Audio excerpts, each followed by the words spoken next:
Babe! Babe! Alam mo bakit hindi ka pa pinagmamayabang ng girlfriend mo? Sinabi ko kasi na malaki yung... Totoo nga yung chismis ah. Naka 7-year itch na tayo eh. Maybe we have to go to the next level na. Ano mo naman ayoko pa, di ba? Hindi porket napasaya mo siya. Napasaya mo na rin ako. 5 p.m. on my desk. Sharp! I've always wanted to put up my own advertising agency. Wala lang akong makitang magaling na creative partner. Pinipirata niyo ba yung empleyado ng kuya ko sa harapan ko? Empleyado talaga? Tanga ka na nga sa opisina! Tanga ka pa sa kama! Oo. Alam mo, sobrang natutuwa ako sa'yo ngayon kasi masaya ka. Hindi ko yun magagawa kung wala ka. If you're unhappy where you are, just live. Hindi siya ganun kadali. Ganon siya kadali. A threesome with a girl? Why not?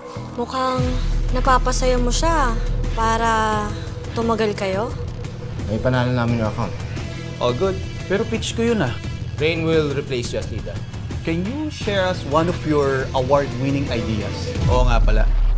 Wala ka nga palang award. Mabait naman yun si kuya eh. Gago siya! Hindi siya mabait! Sawang-sawa na ako sa mga laro mo!